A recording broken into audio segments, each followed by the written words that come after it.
Welcome to Pop Culture Addicts. Our guest today is a versatile actor and producer who's been in, well, a crap ton of shows and movies and a whole lot of stuff that you just have to go to his IMDb list to see everything that's on there.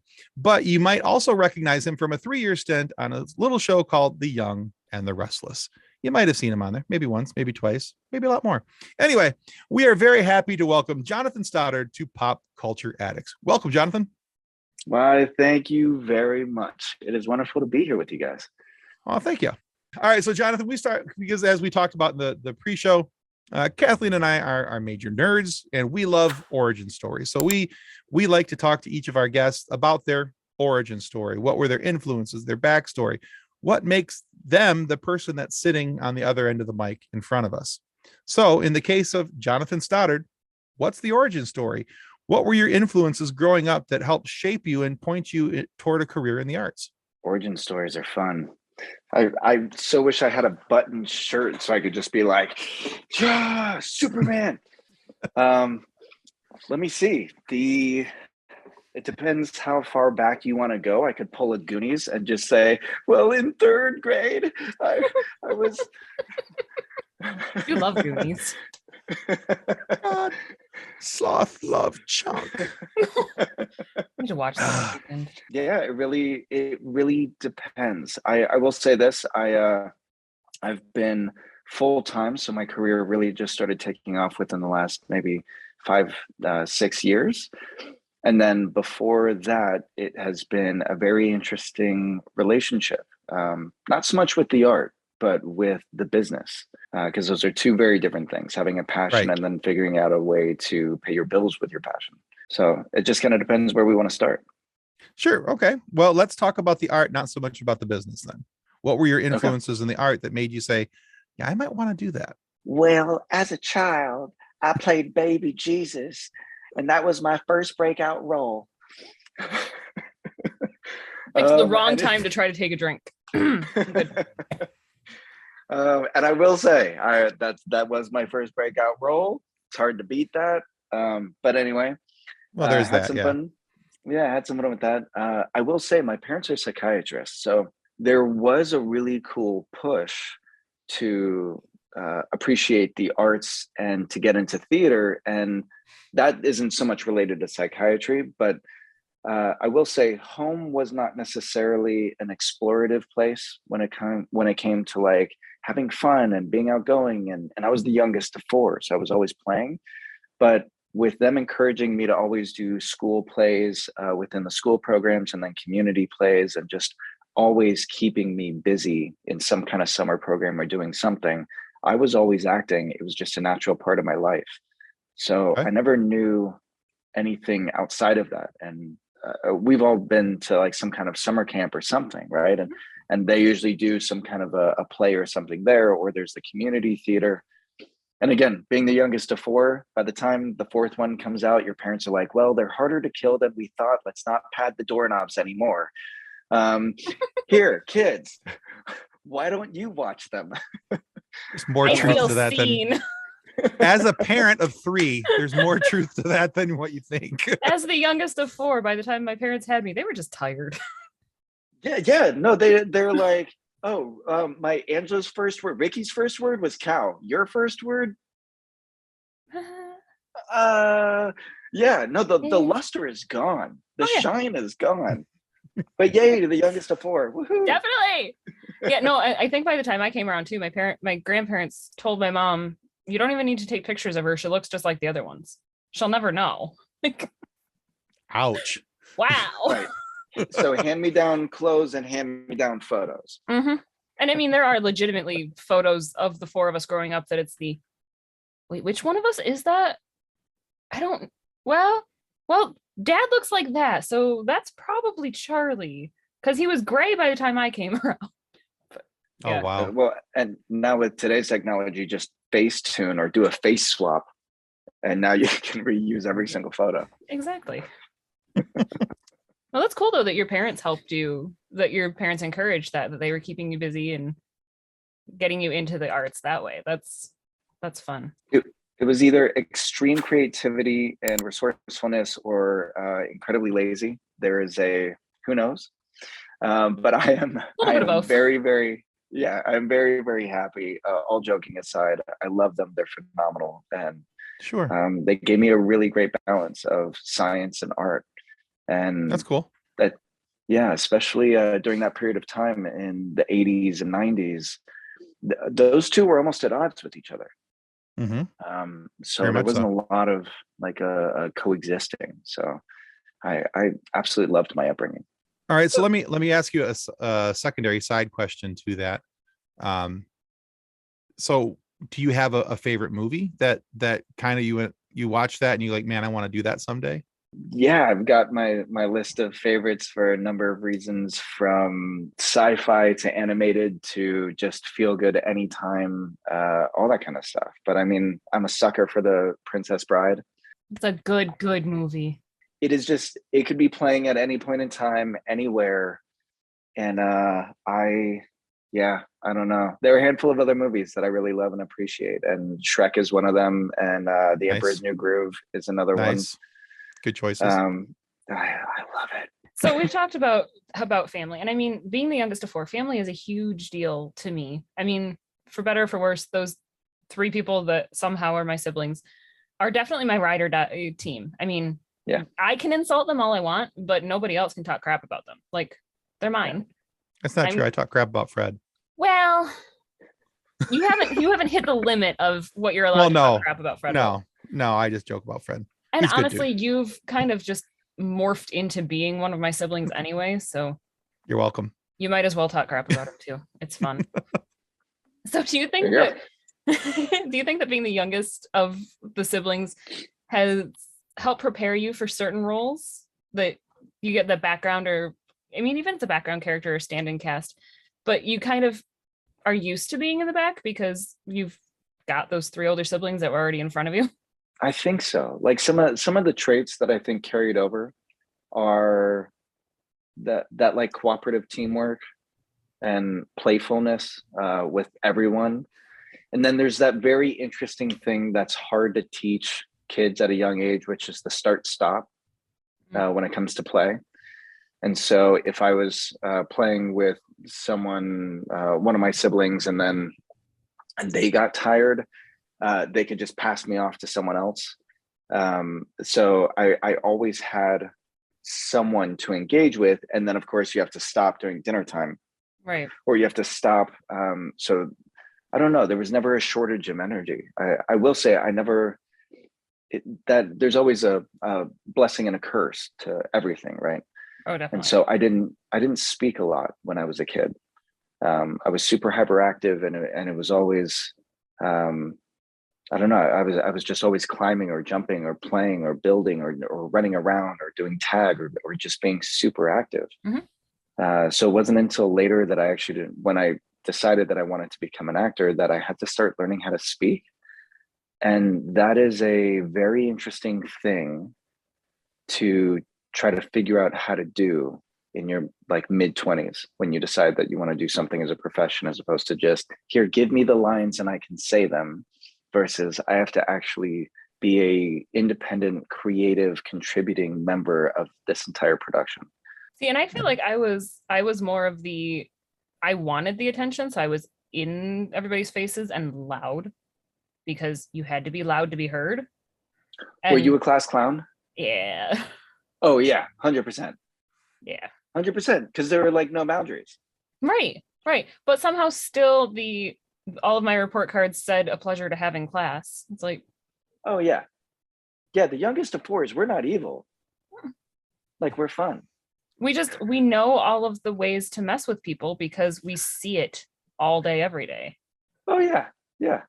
Mm-hmm. And most of the time it's happening to us. So then we know how to either take it and dish it out, but then, and then we soften it. It's like taking the dagger out of our backs, and then we dull the blade, and then we decide we want to start playing with other people, but not in like a negative way. In like let's go play, sword fights. I don't know where I'm going with this, but yeah, it's a weird dynamic, because you do have that like, no, I know this trick because that trick has been played on me. You cannot get me with that trick.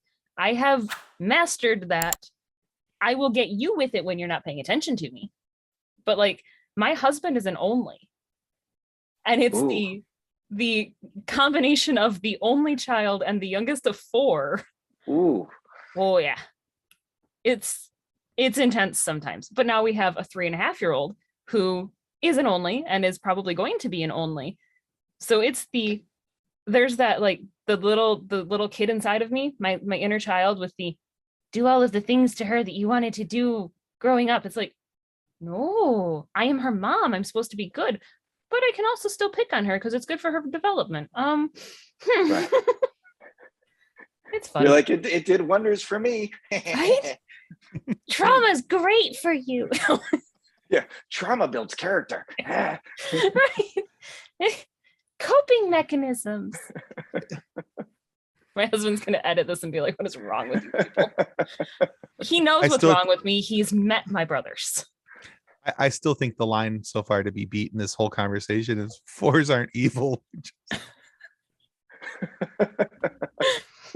And it's so funny. I feel bad because I know that my Yeah. brothers listen to the show. The number of times that I've talked about being the youngest of four, and then I'll say something and I'm like, oh, but it's my brothers. My poor sister is never at the blame for any of this.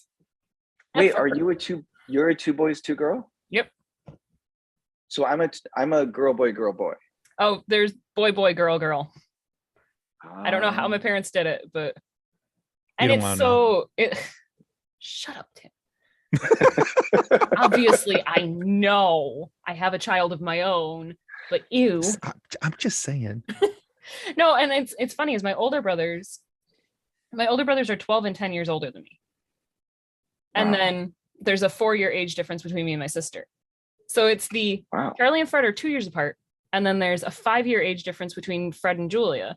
And then 4 between me and Julia. And it's like the boys were raised by the younger parents. The girls were raised by the older, have already dealt with all of this crap parents. Tired, don't want to put up with his crap parents. Yeah.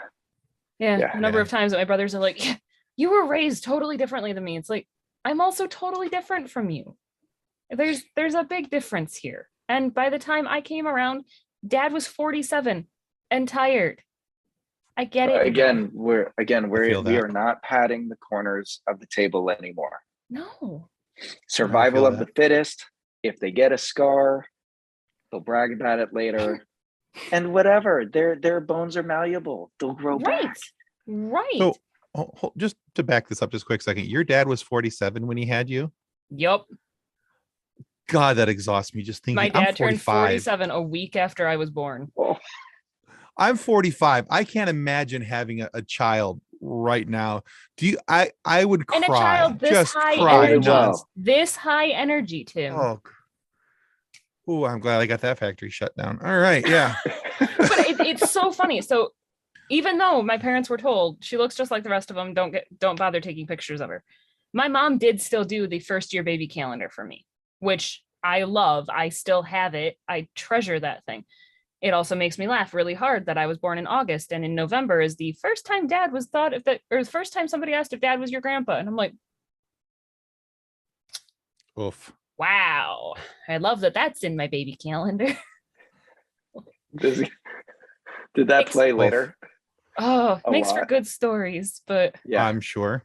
All right, so Jonathan, I don't think just a quick topic shift here. I don't think that people fully understand the workload that the folks in daytime drama have. The constant recordings, the learning new lines every day, everything that's kind of goes into that. And so you were around that for quite a few years. I think it's something you clearly understand better than we do. But what is something that you wish you knew better before entering the daytime drama world? And what's the best lesson you think you've learned during that time? I mean, I will say specifically for daytime television, the hardest thing is when you're looking at network stuff, it is the DLP, which is Dead Letter Perfect. Okay. And you don't have a lot of wiggle room. You don't get to really play with a lot of either ums or casualness or improv or things like that. The hardest thing, which no one can really prepare you for, maybe if you were to recreate a setting and have there be a dedicated class to it, like an on-camera class, but I haven't seen a class like this. But otherwise, you're going in and you're looking at 4 cameras. Actually, you go in, and between 7 and 8, they block your scenes, and you have to know everything. You go to your changing room and everything, and then you may have changes that could be a couple lines or a couple pages. You have to spend the next maybe 30 minutes to a couple hours doing as many techniques as you can to integrate it as fast as you can while remembering the blocking they just gave you. And then they send you out there and you get 1 or 2 takes. The director who was there during your blocking then disappears, and he goes to, or she goes to another place. It kind of becomes, God in the sky kind of thing, like Truman Show style. And it is just a spectacularly well-oiled machine. And when I first booked it, it was for an under 5, and I couldn't eat for the 2 days beforehand. And I found friends of friends of friends who had been on a soap trying to get some idea, because I didn't want to mess it up. I wanted to be invited back. I wanted it, like, when you only have 5 lines and you gotta make it count. I don't know. Yeah. I'd honestly rather have 1,000 lines than 5. Well, yeah, because on 5, it's gonna be a lot more noticeable if you don't stick the landing. Yeah, 100%. And especially with them, because they're on such a tight rope. I can't make up an extra line and have 6 lines, because then it puts me in a completely different category. So it was a wild experience. That's all I can say. Movies and everything else, which I've been doing a lot more recently, they're, depending on the director and the style and what you're doing, sometimes you can have incredible liberties to play with the script, or to play with the personality of the character and what you're bringing into in the circumstances. And it's a much different world. Still thinking about acting and the artistry of acting. The digital age presents so many different opportunities for that artistry. There's the tools to make film, music, and anything else that you can think of are readily available. It's not that hard to buy a webcam and start a podcast. Hi, right. Here we are. Ta-da! And even just with TikTok, your phone has a camera on it. It's easy to do that from anywhere. So with all of the digital distribution, all of this being readily accessible to all of us, what do you think is the biggest challenge for artists in general, but for actors in particular in this new everybody can do it sort of age? So there is an expression that I've heard a lot over the last year and a half. And there are a lot of filmmakers, there are not a lot of storytellers. Everyone has a 4K camera now, and it's remarkable. And that's why so many things have also shifted to non-union, because SAG cannot control the amount of content that is being created on a regular basis, because it's so available, which is spectacular. But it also creates this incredible layer of fog, I guess, where whether it's the story or whether it's the sheer bum rush of the industry and just wanting to be a part of it, so it's the willingness to go out there and make anything, which is also incredibly admirable. There's nothing wrong with it. But when you have so many people able to do it at once, it becomes a very interesting market. And so the good stories end up rising to the top very quickly.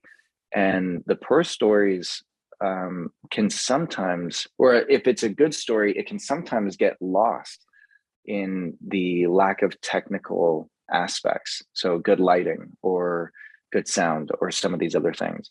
So I think inevitably everything ends up, I'd like to consider myself kind of an optimistic realist, in the sense that every new competition ends up breeding a new kind of superpower, or a new kind of human being, or a new kind of skill set, a new kind of evolution.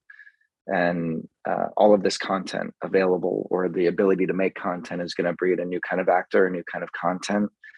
And we're always, I think, as a people, going to be fighting for quality. So I don't think that's ever going to go away. But at the same time, have you guys seen Idiocracy? Yeah.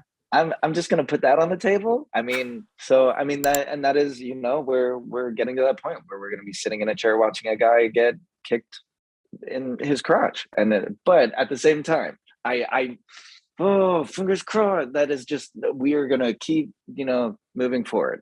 It was supposed to be a comedy, not a documentary. Right. Little did they know. It's a little hurtful on the documentary side, but it is. Yeah. It is. Yeah. a little too true to life. A couple of years, they'll change the beginning. It'll say remastered, and then it'll say based on a true story. That's the only thing they'll change. Yes. Yeah. Exactly. Yeah, probably so. I think it's good that there's so many people out there who want to create and want to make. But I think you're right. I think there's more content creators than there are storytellers. And I think that that's a pretty wide chasm there for people to make the leap from one to the other. You could be a content creator and you can make content all day long, and you can pontificate on your ideas of this, that, and the other thing, but you can do all those things. But then like I can get on in front of a camera and I can sit down and I can tell you my ideas about this Star Wars movie or that Star Trek thing or this Stargate thing or, whatever, because I'm a nerd and I can do that. But there's a very large difference there between that and me actually sitting down to make a movie that tells you all the things and present a logical, cohesive story. So I'm hoping that with all of this content creation and all the digital creation that we're seeing, where these fan-made images and these fan-made movies that are going like straight to YouTube and things, some of them are pretty decent. Yeah. Some of them need a lot of work. Mm-hmm. Yeah. And that's just trying to put it nicely. But I'm hoping that's, like you said, somewhere in there that there's a middle ground found. And we now, there's the evolution of what is the next step. And that these people who are wanting to create and make these stories, I don't know if it's a need for classes or education on the actual art or the artistry of doing it. I don't know, but there's the desire to do it, but sometimes the desire isn't enough. Well, it's really interesting, right? Because we're talking about it just on an entertainment level. And I think the access to classes, like with YouTube, I mean, I was a professional photographer for 8 years, and I learned it from YouTube.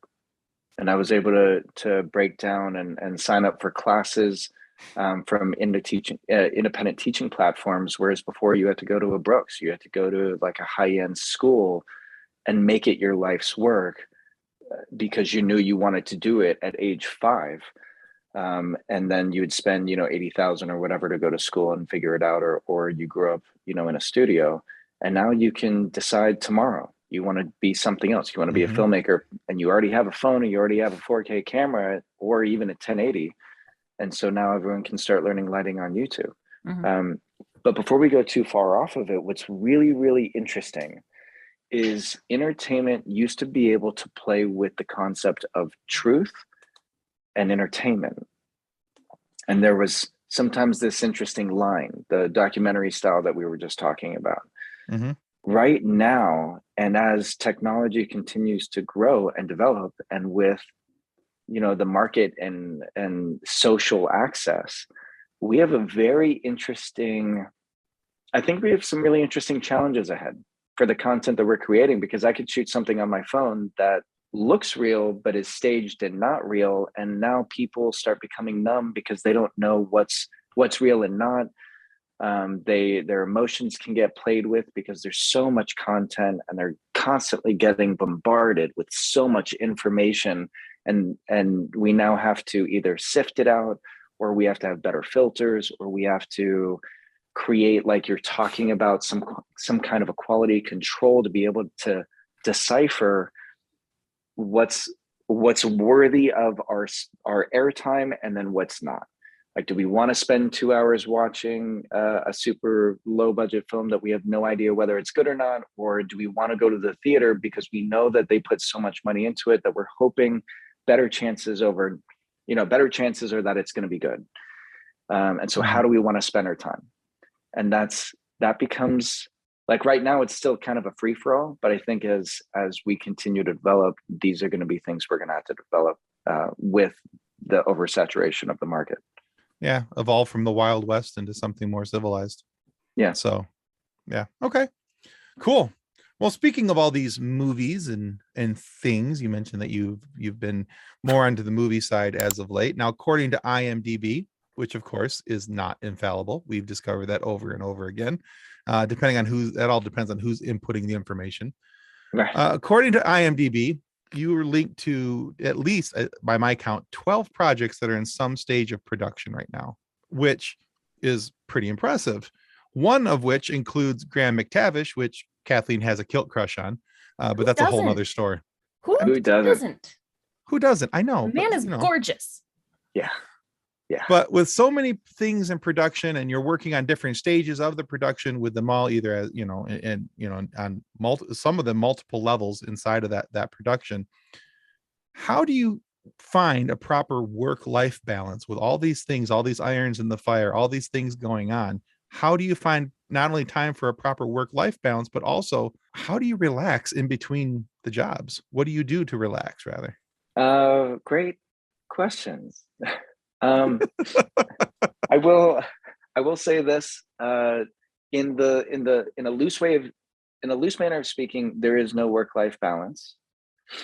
In a prophetic kind of Zen Buddhist style or response, if you love your work, then you'll never work a day in your life. So it's really interesting. It's really challenging because let me put it this way, and I'll actually tie in something about being the youngest of four as well, because I'm at a certain period of time where all my siblings have kids, and I am missing them growing up. I'm missing the birthdays, I'm missing the events, because I'm on set and I'm building, and it eats me up more than it does them. And thank goodness that I've been doing this long enough that they have supported me, and they have decided not to take anything personally, and to love me for whatever I can do and give. But it wasn't always that way. But it is now. Awesome. But I will say something that I think about a lot is when I think about doctors and the process to go to medical school. You don't have a lot of free time. You're looking at 8 to 12 years of dedicated schooling, education, and then matching residency, and then trying to figure out a life, and then paying for a couple $100,000 worth of student loans and things like that.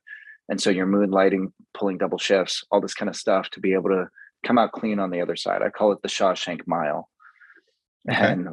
And of course, of course you guys have seen that, right? Mm-hmm. Oh yeah. And so when Morgan Freeman is narrating, and he says Andy Dufresne crawled through a mile of waste and all this stuff to come out clean on the other side.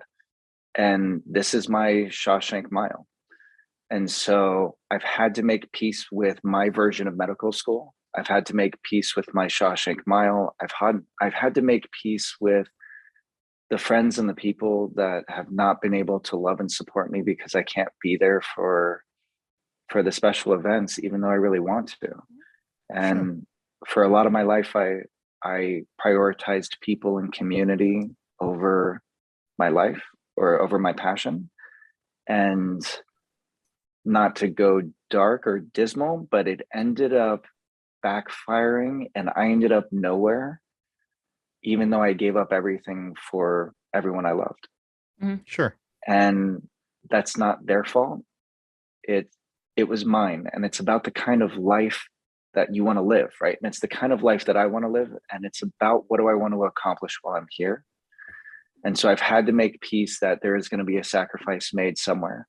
Mm-hmm. And can I still love and appreciate those that are important to me, my family, my friends, without sacrificing my vision and my leadership and my drive? And so it's still something that I work on today, because like last year I did 19 movies. This year I'm currently working on my 5th movie since January. It is a challenge. There is no sugarcoating it. It's hard. It is really hard. And I can go through all the different ways of talking about how it's challenging, but most importantly, it's finding the moments to breathe, to center, and doing my best to have compassion for everyone around me, because I know that it's hard for everyone around me. and it's also really challenging for me. But that's I'm an here. excellent answer. This is what I'm doing. Yeah. That's an excellent answer. It's I think that when people from the outside looking in are like, oh, he was in 5 movies last year, or whatever the number is. I don't think that those of us who are on this side of it ever really give much credence to how much time, effort, the blood, sweat, and agony that goes into making that happen, things that don't happen for that person because they were doing this thing. And so that's a nice answer. It's a bit of an eye opener in helping those of us who don't do what you do kind of get a little bit more of a sense of what it's like to be an up and coming actor and working to build yourself a foundation. Yeah, it's super interesting. And even like you were talking about, the oversaturation of the market. I probably couldn't have done 19 movies 10 years ago. No. That wasn't a thing. That wasn't available. Right. Now, especially after COVID and how SAG has changed, how the market has opened up, how it flooded into this new style of filmmaking and TV and accessibility, and every single distribution platform from Apple to Netflix to Amazon to all this kind of stuff. There's now more shows and TV and film. It's more available than it's ever been in the history of the world. True. So this is an incredible time to build.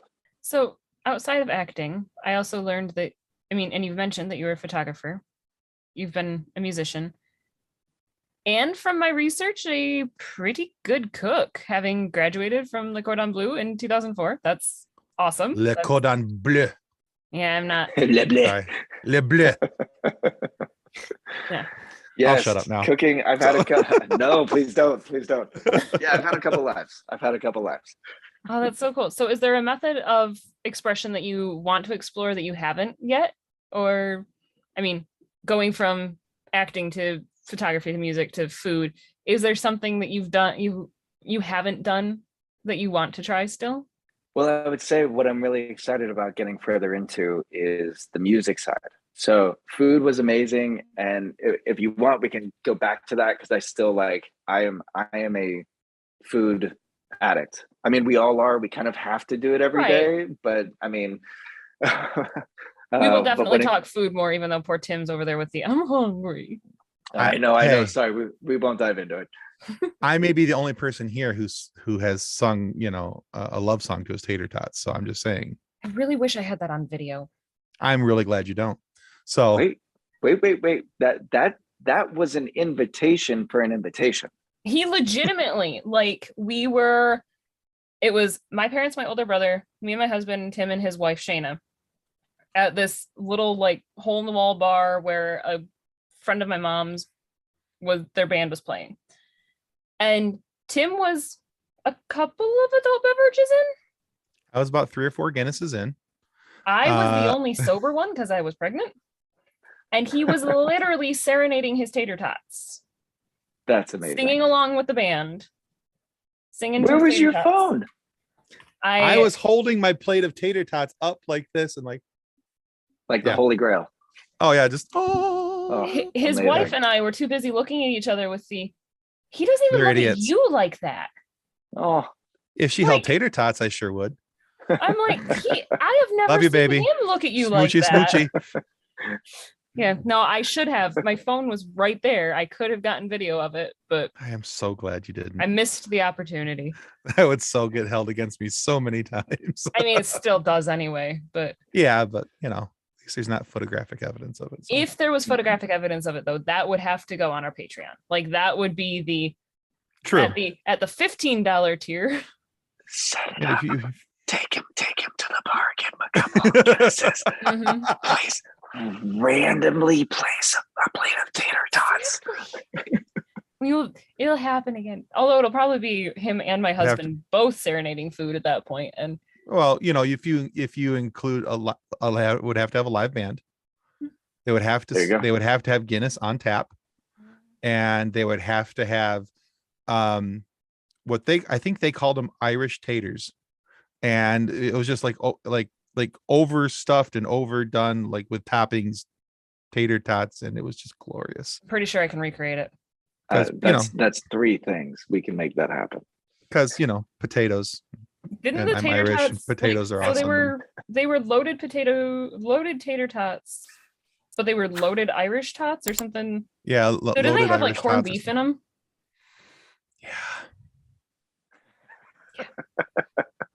Yeah. It was glorious. So It anyway, sounds like it. Bar food is the best. Yes. Yeah. bar food, beer, and live music. It's a good combination. I'm trying to think if So Waldorf doesn't have Guinness on tap because they're well, they're realize out. because you they're a just, brewery, so they created a make their challenge for her. own. I did, yes. She'll be thinking about this. Well, I'm thinking about the local brewery by my mom, because that She's would plotting. not be too far of a drive for you. They've usually got live music. She's plotting. It is a brewery, and if I can get you to, it may not be tater tots, but it'll be brew house fries, which are Irish tater tots. phenomenal. You might need. I think there's a certain recipe. It's kind of like 4 Guinness and loaded taters. Okay, loaded fries might require 5 Guinness. Yeah, look, about 5 or 6 Guinness, I'm gonna start singing to anything. It's not really gonna matter at that point. You got yourself a deal. Right. There you go. Now I just want brew house fries, though. I did that to myself. There you go. All right.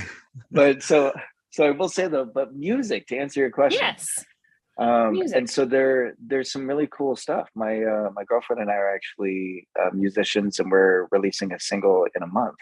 Ooh. Oh, nice. And that's going to be followed up by an entire EP, and we have a record ready to go. And we've been working with some amazing people. She is spearheading the entire thing. A phenomenal musician, singer, and songwriter. I help with the production and some of the songwriting and instrumental and things like that. Awesome. But it's going to be really, really cool. I So think that we're gonna shameless plug. time this one to. Oh, I was going to say shameless plug. Taylor Watson, get ready, because you guys heard the name here. And Perfect. get ready. Yeah. So if we were to compare the music to a recognizable existing artist, who would it be most compared to that we could say it's this genre or this style? That's actually a good question. And we're starting to work with the teams right now, putting together all the marketing kind of pitches and what we're going to do. So I'm actually, respectfully, I'm going to hold off on that. Fair enough. Understandable. But the name is Taylor Watson, and look out for that. Yeah. All right. Yeah. We can do that. It's just gonna be really cool. All right. We'll put that down in the show notes too. So when people are looking for this, that they look for Taylor Watson and the EP, the single and the EP. Okay, cool. Yes. So back to food though for 1 second. I'm sorry. Yes. I'm gonna do this. Here we go. Here we go. So having graduated from an amazing culinary school, what is your? Cordon bleu. I'm not gonna say it. Well, I said it for you because I knew you wouldn't. What is your favorite meal to prepare? Okay, so this is so interesting. I just have to say, anytime anyone hears that I went to culinary school, that is usually the first question. Like, what do I like to cook the most? It's just at this point, it's just a case study, and it's just fascinating because everyone asks it. I don't know. So part of the school, we spent an entire month studying each cultural cuisine and then different accents from different regions of that area. So it's hard to say. I will say in general, I have the most familiarity with Italian because I worked for the company Cipriani in New York for a couple of years, and then in Venice, Italy.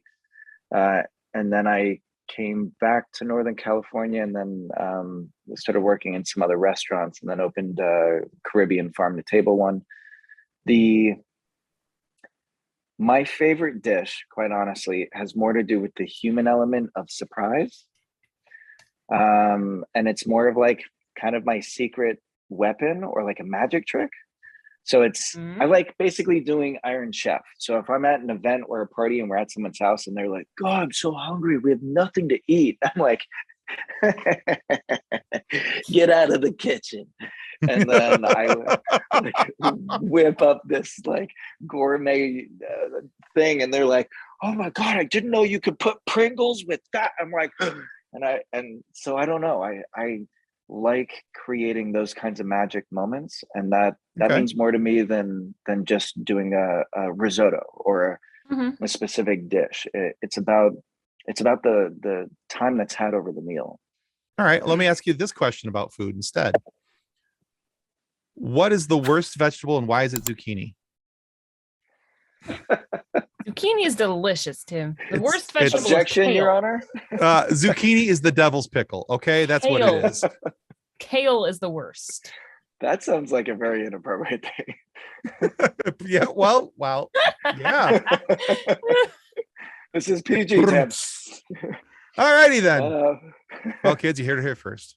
All right. okay, no, I will say, wait, are you? I hate zucchini with a passion. But to be fair, grilled zucchini with a balsamic glaze and a thick cut Sucks. with like the markings. So one of my buddies is actually a very, very good chef. Okay. I don't think that he's, he's self-taught. Let's put it that way. I know he hasn't gone through any classes or anything, but he's done the YouTube thing. Oh, I watched this video. I did this. And he's just been one of those guys. Well, I'm going to try this with this and I'll try that with that. And he's self-taught, very good chef. And 90% of the time I will eat anything this man makes. Okay. Cause he's that good. He's got a natural talent for it. He tried to get me to eat some grilled zucchini and some grilled squash, and with all these drizzles and the seasonings and the drizzle of the drazzle and the this and the that, and it was a warm, dirty sock. It was it's nasty. I was gonna say, was it like chewed up baby food? I can't stand it. If it's not, and I all respect to your friend, but there is a fine line on the grill of eggplants and zucchini and stuff like that, where if it's cooked a little too much, it becomes like a slightly solid form of baby food, which isn't supposed to be solid. So there's already a nastiness to it. But if it's done right, I'm telling you, it's heaven. It's like what am I thinking? A smoothie is supposed to be liquid, right? Right. Solids are supposed to be solid. Grilled if you kind cross- of toes the line.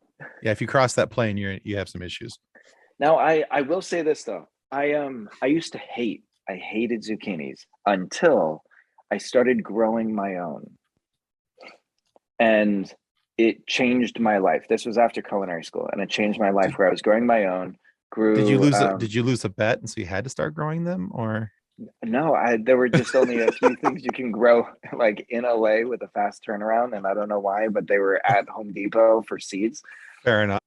So I got them, and then they grew, and for whatever reason, I took it fresh off the vine, just sprinkled some really nice olive oil on it and some Himalayan sea salt and cracked pepper, and it was probably one of the most incredible revelations that I've had when it comes to food and appreciating the difference between supermarket and homegrown.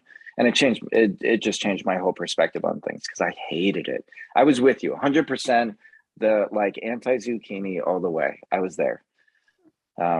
Just try fresh off the vine if you haven't already.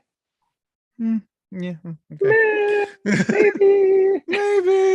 Maybe not. Maybe not. Maybe. I'm not anti-zucchini, but eggplant and I are still not good friends. Oh, It's see, I got a like weird eggplant texture. for whatever reason. I do like What eggplant. about baba ganoush? Oh, love baba ganoush. Haven't It's tried it even because fun to it's got say. eggplant and I don't like eggplant. Like it was the. Plus, exactly, it is fun to say, right? Baba ganoush. Baba ganoush.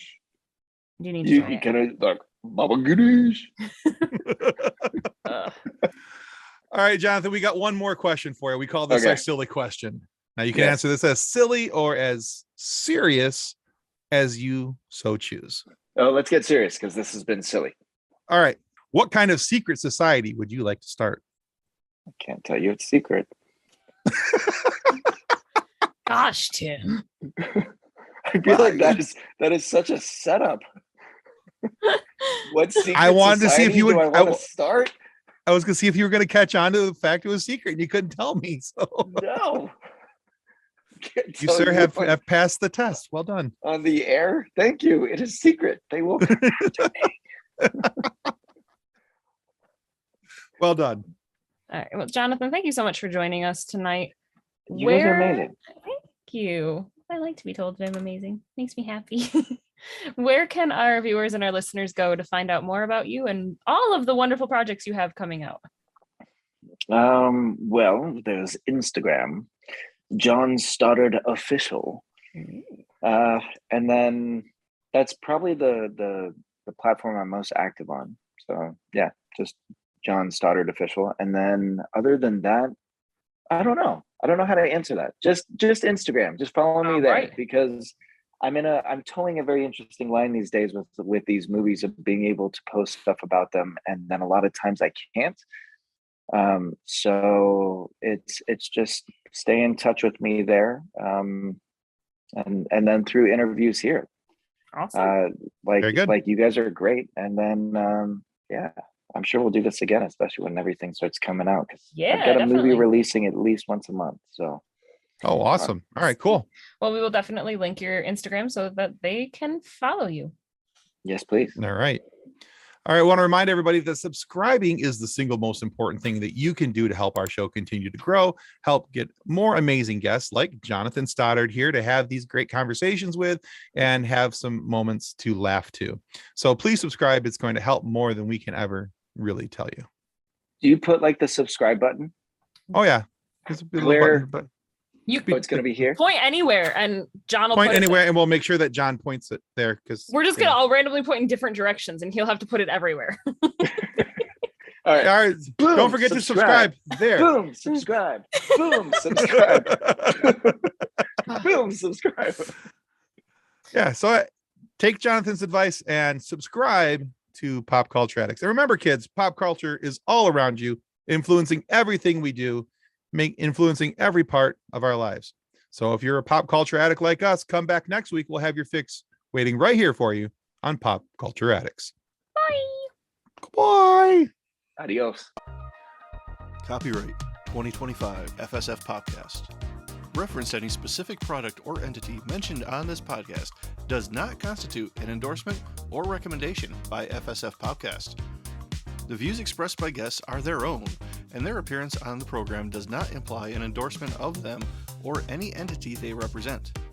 If you have any questions about this disclaimer, please contact us via email at info@fsfpodcast.com.